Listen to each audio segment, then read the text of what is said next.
kayak aku tuh nggak pernah, maksudnya aku nggak mau kalau misalnya ada kasus orang ketiga kita membuli salah satunya aja gitu, karena menurut aku perselingkuhan itu ada perselingkuhan kalau cuma satu pihak aja, ya misalnya pelakornya doang yang suka sama cowoknya tapi cowoknya nggak respon, ya kan nggak mungkin bisa terjadi perselingkuhan, ya jadi cinta satu arah aja kan. Tapi kalau pelakornya mencoba untuk menggoda, suaminya tergoda, itu baru terjadi perselingkuhan. Jadi kalau misalnya ada perselingkuhan, aku nggak mau nyalahin pelakor atau perempuannya aja, karena cowoknya juga respon. Kalau nggak respon nggak akan terjadi. Jadi kayak tamu nggak akan bisa masuk kalau pemilik rumah nggak bukain pintu kan. Nah, jadi melihat sosok orang ketiga ini menurut aku tergantung perspektifnya gitu, dan tergantung orang yang digodanya tergoda atau enggak, mau perempuan maupun laki-laki. Jadi harus dua arah gitu, nggak bisa kita membuli pelakornya aja ya, karena perselingkuhan bisa terjadi karena dua-duanya, atau menghakimi perempuannya aja gitu, karena setiap orang punya cerita dengan alasannya masing-masing kan gitu. Kamu udah pernah Ada pengalamannya nggak, Bro? Nggak punya pengalaman seperti itu nggak, Bro? Kis turun dikit. Nggak ada. Alhamdulillah nggak ada gitu ya. Nggak ada sih pengalaman orang ketiga gitu. Karena nggak ada, tuh saya nggak tahu. Karena kan nggak bisa dianggap selingkuh kalau saya nggak tahu ya. Jadi ya sejauh ini sih aman-aman aja, nggak pernah ada kasus-kasus kayak gitu. syuting season 2 ini kapan sih? Kenapa? Syuting season 2 ini? Syutingnya ya lumayan lama sih, beberapa bulan lalu lah, di Oktober, September-Oktober tahun kemarin. Berarti sebelum ada Mas Aris ya? Yes, jadi syutingnya ini sebelum Layangan Putus tayang. Jadi lumayan membantu, mungkin nggak terbayang-bayang Mas Aris pas syuting. Aku sih walaupun Mas Aris misalnya udah tayang gitu terus aku syuting, aku nggak akan terbayang-bayang karena Mas Aris sama Mas Arya itu beda banget. Kalau kita nonton Layangan Putus pasti langsung trust issue kan, kayak nggak mau nikah gitu. Aku nonton Layangan Putus aku kayak sumpah gue nggak mau nikah, takut banget, semua cowok sama aja. Kita langsung gitu kan perempuan. Tapi pas nonton Match My Husband jadi pengen nikah, kayak ya Allah berikanlah aku jodoh yang kayak Mas Arya, pengen nikah deh, kalau suami kayak gini besok nikah juga nggak apa-apa.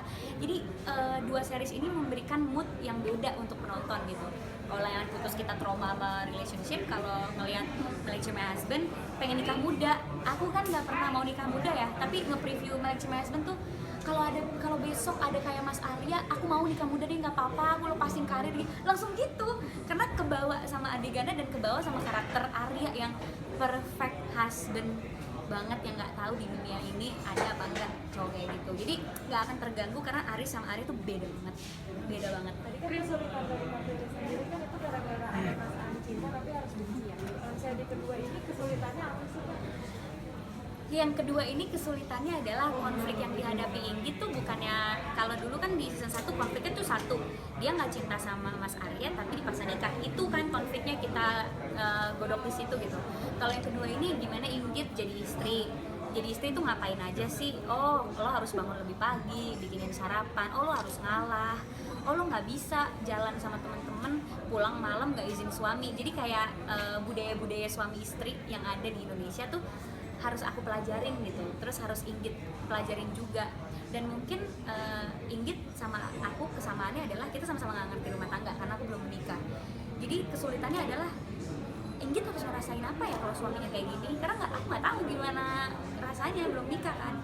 Oh, kalau suami pulang kemalaman harus rasanya kayak gimana sih? Soalnya kan kalau aku mikirnya ya udah nggak apa-apa, yang penting kan pulang ke sini, kan nggak mungkin kemana-mana. Kalau aku mikirnya gitu kan. Tapi ternyata harus ada rasa-rasa yang kita rasain, kayak kalau jadi istri terus suaminya pulang malam, terus kita harus khawatir karena nggak tahu dia kemana, ngapain. Kalau suami bohong itu marahnya gimana. Kalau dulu pas pacaran, kalau pacar kita bohong kita bisa putusin, tapi kalau udah suami istri nggak mungkin nih langsung diceraiin, ribet gitu kan. Jadi kita harus benar-benar nurunin ego apa. Jadi sama aja kayak belajar nikah juga sih syuting ini, karena banyak diskusinya sama Pak Monty soal rumah tangga. Jadi itu sih susahnya dan kompleksnya di season 2 gitu. Inggit ini kan benar dominan banget ya. Iya. Nah, suara Ruby juga sama nggak kayak Inggit dominan untuk dalam relationship ya?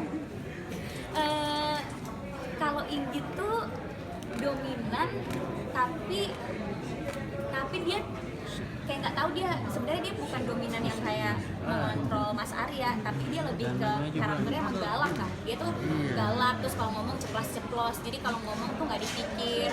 Terus ngerasa relationship ini pokoknya harus dia yang dapetin apa yang dia mau gitu kan. Tapi dia tuh kayak terus Mas Arya dapet apa, dia lebih mirip itu kan. Kalau aku mungkin aku nggak tahu ya aku dominan atau enggak karena kan itu harus ditanya ke pasangan aku kan.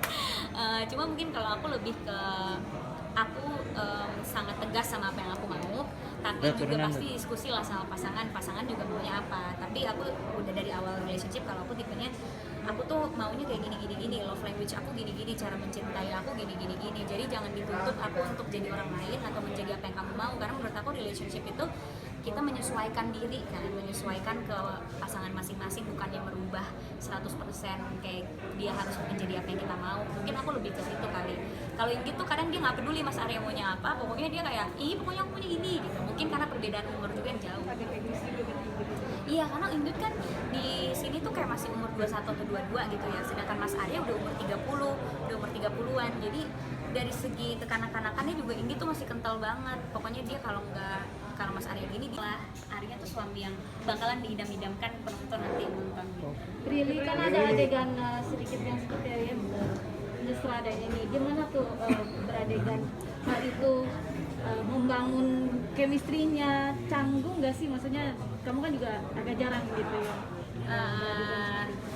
Mungkin kalau sama yang lain aku bisa canggung karena itu adegan aku kayak gitu tuh pertama di My Lecture My Husband. Tapi sama Kak Reza tuh tahu caranya bikin aku nyaman dulu sebelum tag, kita ngobrol dulu, terus kita juga janjian dulu kan. Adegan kayak gitu bukan yang kita langsung lakuin aja kan, kita janjian dulu nanti kayak gini, jadi lebih nyaman aja sih. Dan juga harus punya komunikasi antar kita berdua yang pasti Prilly-nya harus nyaman dan harus terproteksi dengan baik. Artinya ya semuanya tuh benar-benar well design gitu, dan jangan sampai ada sesuatu yang tiba-tiba mungkin nggak nyaman atau apa gitu. Ini bukan soal profesional nggak profesional ya, ini persoalan ya hak aja gitu.